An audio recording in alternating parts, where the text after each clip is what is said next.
Hey there, it's Bronze of Modern Gods. I'm John. And I'm Richard. Hey, what's up, everybody? We got a lot this week, some stuff to entertain you with, something a little different. We thought we'd try our favorite Dream Team Avengers. Should I do that again? Our favorite Avengers Dream Team. How's that? Okay, that sounds good. That's Plus, we've got our underrated books of the week, 25-year rule, and we're going to start off with our hot book of the week, almost a sequel from last week, isn't it? It is. It's Spider-Man 2099, #1. People love them some Miguel O'Hara. Yeah, you know, this was because of the trailer that was released last week for Into the Spider-Verse 2, or Spider-Verse 2 as they're calling it, which showed Miguel fighting Miles. So it was an interesting trailer. So this has definitely pushed up spec on Spider-Man 2099. And CGC 9.8 copies, the 90-day average has been $168 on this. But just to show you how this has taken off, the last sale as of Sunday night was for $330. So it's shooting up there. And like we talked about last week, don't forget about that second print with the white cover. This was available only with the Toy Biz Spider-Man 2099 action figure. The second print by itself is going for about $600 at 9.8. And the reason why is it's super thin. It is tough to get 9.8. That blister pack doesn't number on this book. You can go on eBay and see people selling the figure in the blister pack still with the book for about $400, $500. But you're taking a chance there, you know? Yeah. This is one of the early fully articulated figures, so it has value in its own self. But the fact that this book is tied with it is just amazing. If you come across this in the blister pack, please don't take it out of the blister pack to press the button. Really? Why not? No. Well, It is as a complete unit. Oh, Do not open it. Just I want the exact opposite. This is like a Richard, you ignorant slut. I want to go on to eBay and buy one so I can rip it open and make some money by that thing. But look at this. Okay, it's in there. If by you're rolling the dice to open it to potentially get a 9.8. Right. It is, in my opinion, more valuable as a complete unit out of the gate without having any kind of randomness of the quality of that book. So leave it all together. If you want the 9.8, get a book that's already out of the blister, or get it graded. Buy a graded book. That way you're not rolling the dice to see if you're going to end up with a 9.8, which you probably won't. I'm going to do it anyway. But one thing not to forget about Spider-Man 2099 is when these books launched, this was the big one of the 4 2099 books. 2099. Oh, that's tough to say.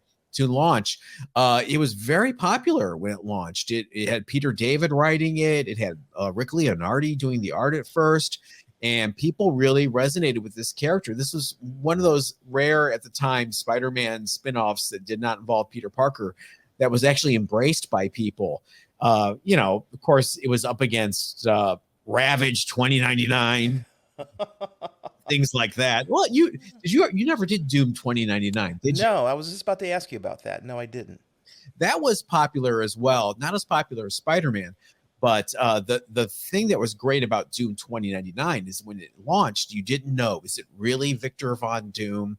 Is it someone posing as him? And they kept that mystery alive for a good part of the run. And then near the end, Warren Ellis came on to write it, and it got really good, and then it got canceled at the end. But yeah, I'm curious, as big as a Dr. Doom fan as you are, that you haven't dipped your toe into Doom 2099.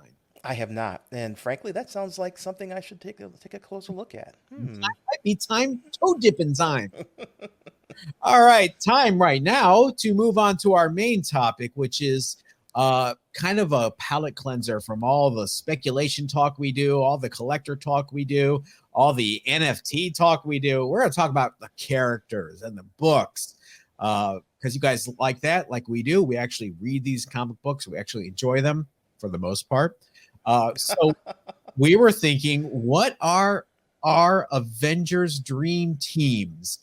and I left Richard alone. Richard left me alone, and we both came up with very different ideas of what the Avengers should be. So you start, Richard. Yeah, we came up with different ideas, but we also had some commonality. Yeah, there's some crossover there, sure. Yeah, one of the things, I wanted to stay away from the obvious picks. I'm a huge Miles fan, but Spider-Man has never been a member of the Avengers. He's been a hanger-on. He's teamed with them at time, but Spider-Man is a solo guy. He just does not belong a part of an ensemble team like the Avengers. I also did include Ms. Marvel, who was a member of the Avengers. She left the Avengers to join Champions. I stayed away from Ironheart, who later on joins the Avengers. Because those I feel are kind of gimme picks in terms of Avenger characters.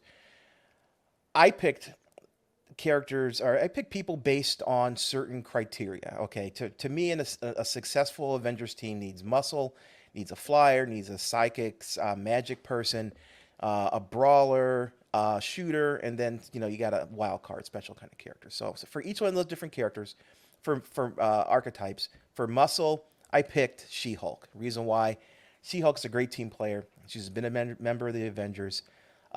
She's kind of an obvious pick in my opinion, for the muscle. She's an attractive character. She's going to have her own Marvel series.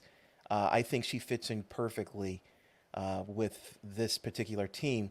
An alternative to this would be Brawn, which is Amadeus Cho in his later name. I think he would be an interesting pick for the muscle as well. She-Hulk is one of those rare characters that worked really well as an Avenger, but also worked really well as a member of the Fantastic Four of all. Yes. Talk about creds, man. She's got it. Yeah. There's a reason Jen Walters has stepped out of the shadow of her more famous cousin. Absolutely. Next is Flyer. I picked Nova, specifically Richard Rider. Yay. I think Nova's powers mesh as well with the team. You need a flyer, you need somebody to be able to do recon, things like that. I picked Richard over Sam because I haven't picked another Sam later on, but I also think we need some maturity in the team, and I think Richard Rider provides that. The next pick for the psychic magic archetype, this is a strange one. I was going through the list of psychic characters, and one of my favorite set of characters is the Stepford Cuckoos, which is just an awesome name. What planet were you on when you made this list? What were you smoking? No, I love them. I love them. They play a role in the new X-Men reboot, but they're basically clones of Emma Frost. I was looking at Emma Frost, and Emma Frost, just like Magneto, where they're really powerful characters, they are not a part of I think their ethos would not allow them to be a part of Avengers now. Yeah, but the Stepford Cuckoos, I think, have an opportunity. So basically, they're three clones. They're three young women who look just like Emma Frost, and they have very similar powers to Emma Frost. And I think there would be some interesting. Well, one, I wanted to introduce mutants into this list, but I think there'd be some interesting stories about the interactions of these three triplets. These triplets. I think it would be an interesting premise to a number of stories, and I loved it. As an alternate, I picked Magic, again going with mutants, and trying to pull a little X-Men blood into the Avengers list. The next brawler archetype, team's not got to have a leader. To me, that's got to be Captain America. And in this case, I picked Sam Wilson over Steve Rogers. Mainly because I really want to see Sam step up and really just be the kind of hero that he can be in MCU properties.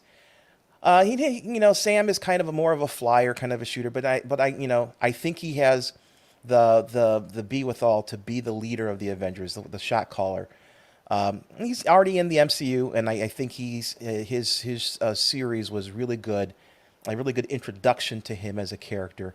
And I think he can hold his own as the leader of the Avengers. For the shooter, shooter archetype, I picked Firestar. Well, bringing her back on the team. She was on the team for a while. Yes. Nice. but just like She-Hulk was. She's a mercurial character. I think she adds a little drama, a little chaos to the lineup. She's also a fan favorite, and a lot of people who grew up in the '90s are fans of Firestar. So I really think she's going to show up in the MCU at some point. It's just to me a matter of when. Plus, I just wanted to use Firestar. She's one of my favorite characters, and I think it would be cool to have her as a part of the team. She can only come if she brings Ms. Lion. Deal. Okay. And finally, for the catch-all archetype, I picked Beta Ray Bill. And Beta Ray is another one of my favorite characters. I think he kind of rounds out the team. He can be muscle. He can be a flyer. He could, he has all the abilities to do, a variety of tasks. And I think he adds a little bit of seriousness to the team that some of these other characters may pull away. So yeah, I think he's pretty cool. My second choice is a strange one. It's Puck from Alpha Flight. I think he would be really cool on the Avengers. He's kind of a down to earth, normal kind of guy. Surrounded by all these aliens and mutants, and he's just Puck. And I think that kind of counterpoints some of the other characters. So I think he would be a cool addition as well. So that's my layout. I love it. I just want to see Beta Ray Bill on the team. So like during, there could be like a subplot with some drama and Beta Ray Bill's upset and someone says, "Oh, Beta Ray Bill, why the long face?"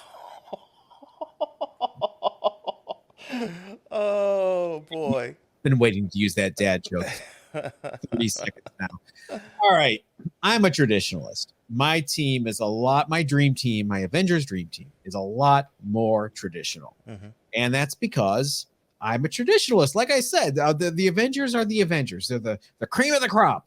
Mm-hmm. They're the top. They're New York City, the greatest city on earth. The Avengers are the greatest team on earth. They should reflect that. All this newfangled Avengers with mixing in your mutants and your Sam Alexanders and your wannabe whatever. Get those people out of the team. Here's who I do not want on my dream team to start off with, okay? Wolverine. Right. Spider-Man. Right. Daredevil. Mm-hmm. Doctor Strange. Mm-hmm. These characters were created and designed by the originators to be loners. They're designed to be loners. There's a reason why they traditionally resisted being members. They've been offered membership before in the past. In fact, Wolverine, Captain America, in Captain America Annual number 8, when they met and fought, Captain America specifically told Wolverine, "You'll never be an Avenger, buddy." Okay? He meant that.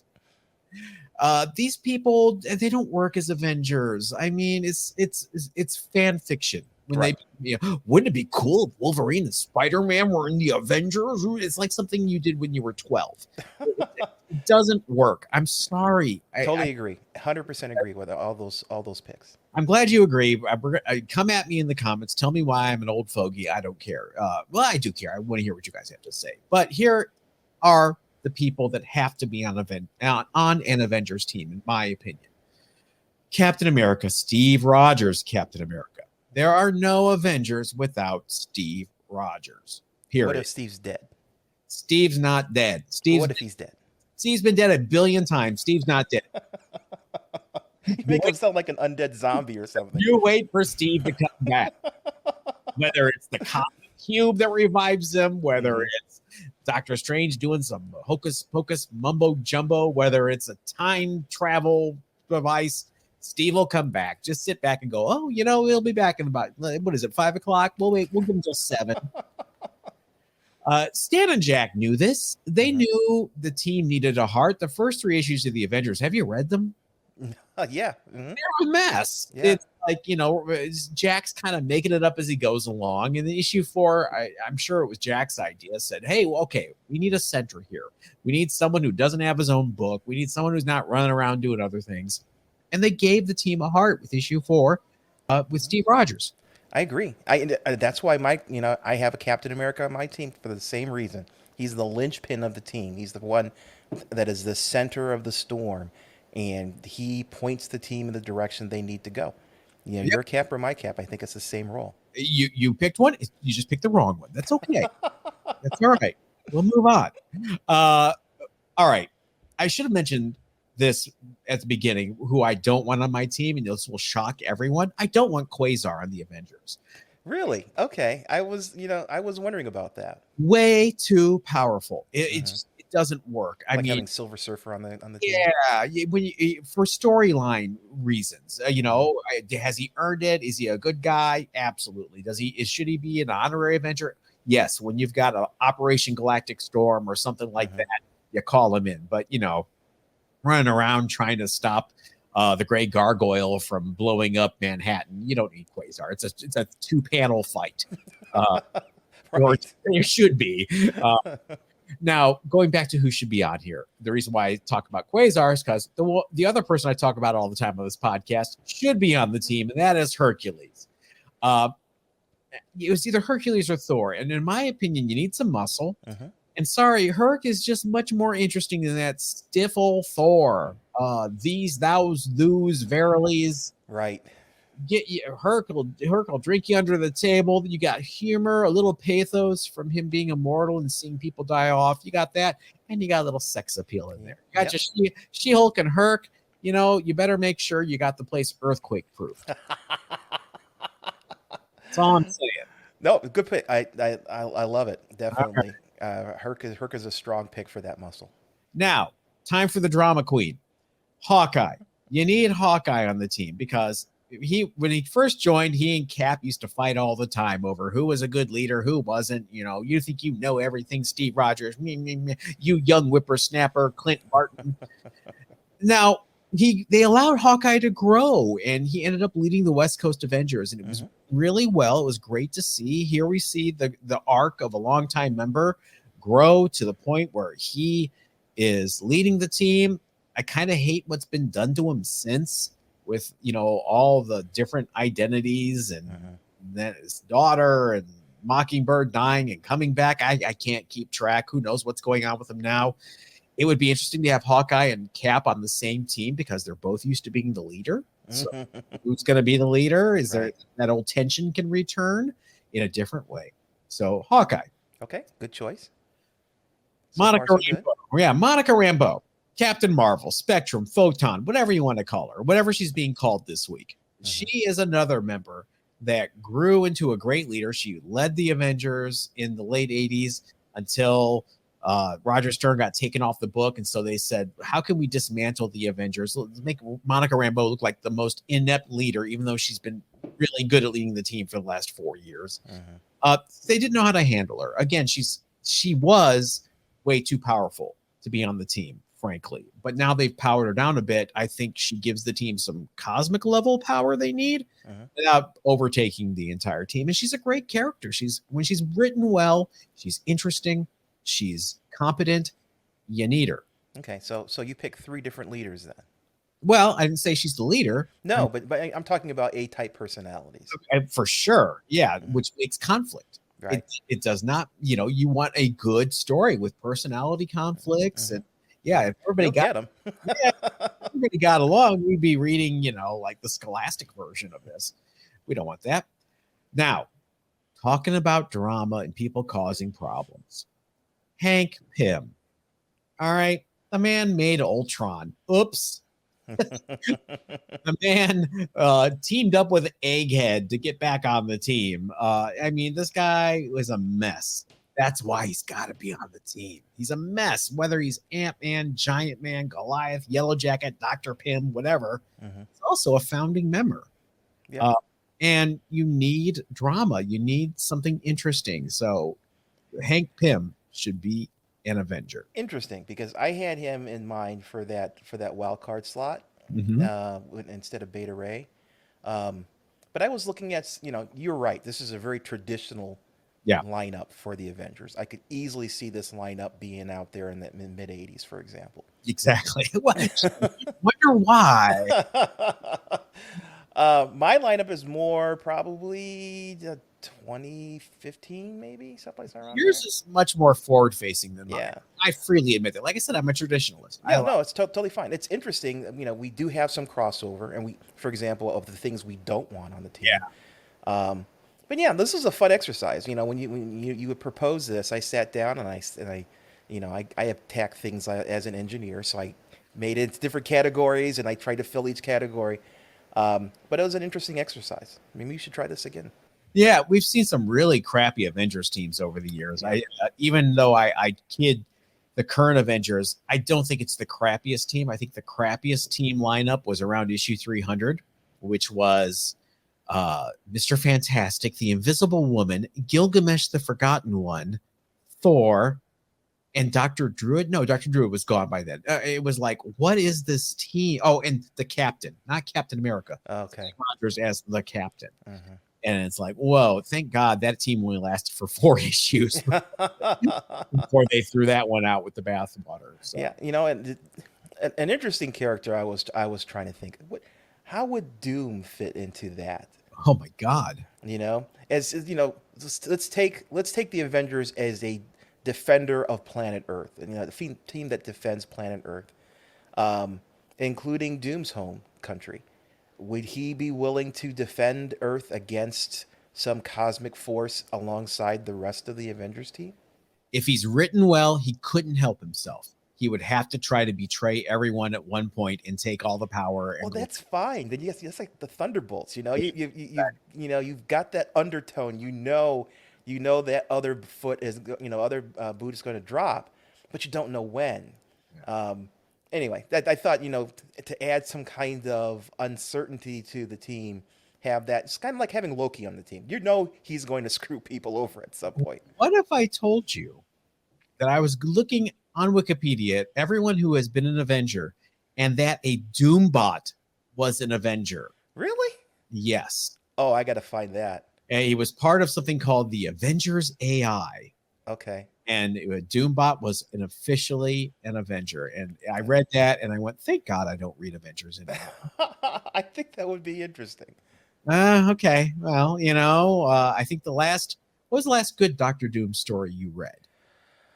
The new Doom series is pretty good. Okay. Yeah. All right. I've enjoyed that. I think the last good Doctor Doom story I read was in Black Panther when Christopher Priest was writing that story with Namor and Doom and the Black Panther. And gosh, that was about 25 years ago. 25 years? Well, the 25-year rule. I'll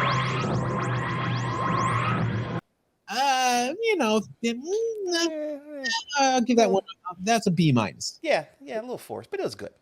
25-year rule, where we go back 25 years to 1996. We're about to roll the odometer over to 1997 in a couple of weeks, which opens up a whole new can of worms for the 25-year rule. But let's finish off with the last couple of weeks with one that, as a DC book, I've never heard of until. I was going to ask you the same thing. I have never heard of this title before. Eradicator #1. Now, I know who the Eradicator is. Do you know who the Eradicator is? No.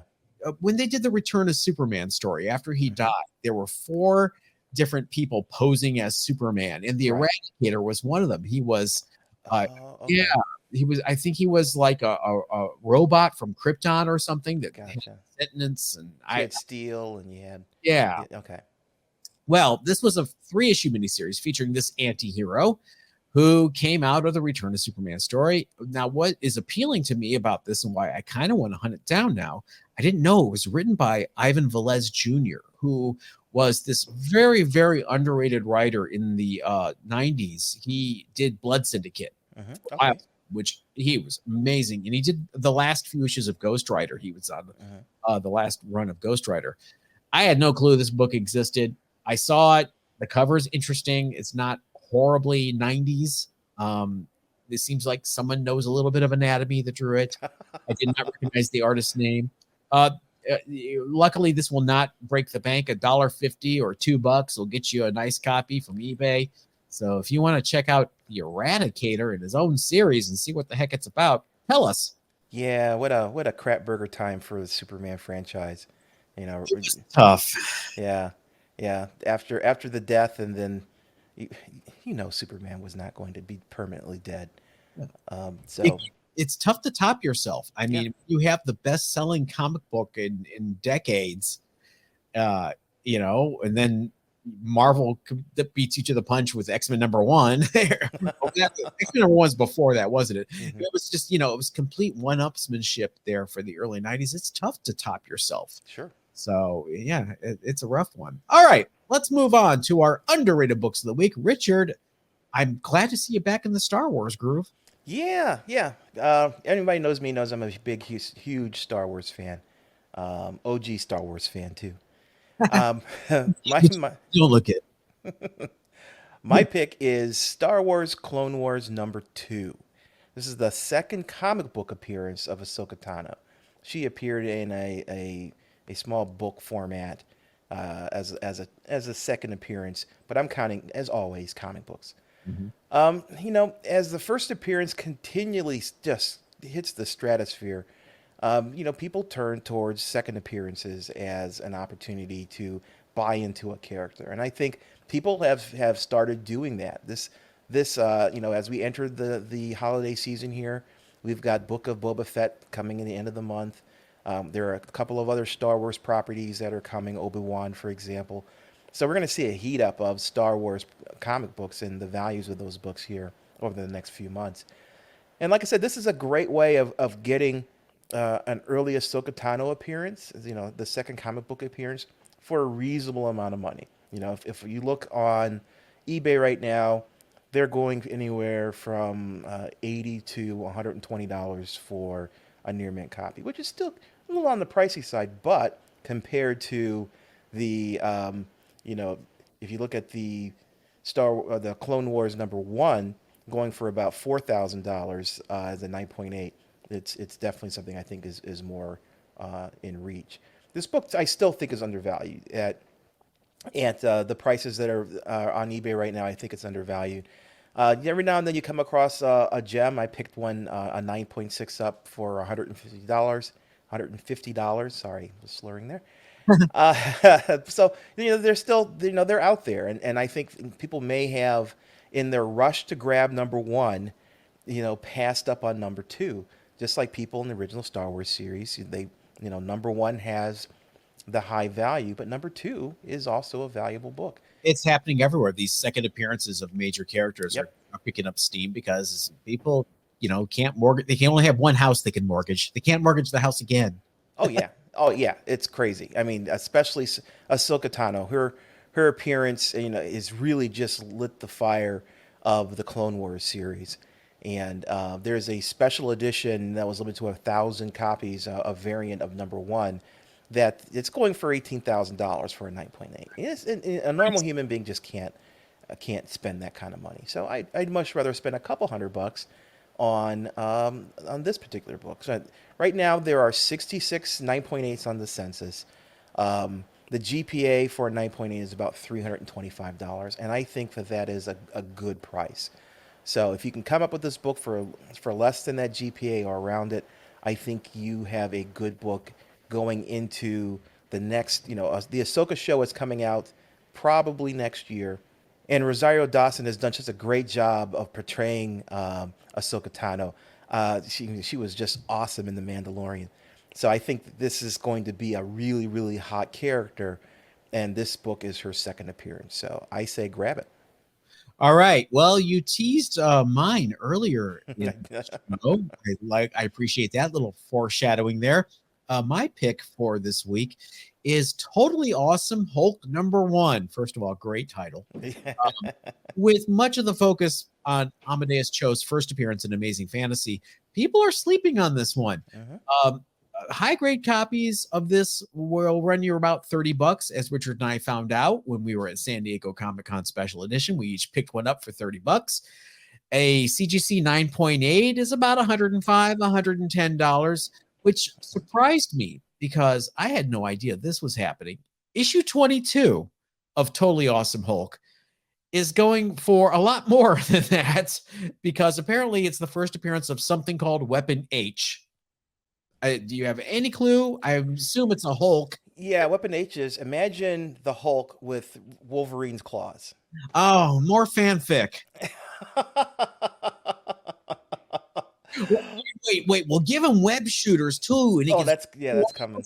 And then he'll have Rom's neutralizer, so he can get rid of dire wraiths. And he'll have a symbiote too, just because. Symbiote, and he should have a lightsaber, dude. I'm gonna draw this right now on the back of my knee Trapper Keeper. Well, apparently more than one person thought it was a good idea. I know. Okay, fine. Totally Awesome Hulk #1. They're out there. Amadeus Cho is going to be something. I don't know what. I feel it. Do you feel it? Oh, absolutely. Absolutely. Either he's going to be something because of New Agents of Atlas, or he's going to show up in some other property. But I think he's an alternative Hulk character that doesn't fall under the shadow of the traditional Hulk. So I think that's going to be really, really, really powerful. A few little keys in this run of Totally Awesome Hulk. You've got #1, you've got 22 with Weapon H, you've got issue 20, which I think is the first cover appearance of all the champions together, right? Yeah, and then you've got like Jeremy Lin, the basketball player, guest starring in a couple of issues, and he's on the cover. So if you see Totally Awesome Hulk hanging out in the shop, first of all, get an autograph, and then buy all the copies they have. Yeah. #1's a great pick. As you mentioned, we both picked up a copy when we were out at the SDCC special edition, and I think right now $30 is so undervalued. If you can pick it up for something like that, just wait until there's even an inkling of him coming to the big or small screen. It's just going to skyrocket. We're going to wrap this up for now. We will see you later this week for a bonus episode. Make sure you like this video. If you liked it, subscribe. If you would like to do that, please, we would appreciate it so much. Leave us a review on your favorite podcast platform. Richard, where can they find us? On Facebook and Instagram, they can find us at Bronze and Modern Gods. On Facebook and Instagram, they can find us at Bronze and Modern Gods, and the website, bronzeandmoderngods.com. All right, you guys have a great week. We will see you later on. Yep, everybody stay safe.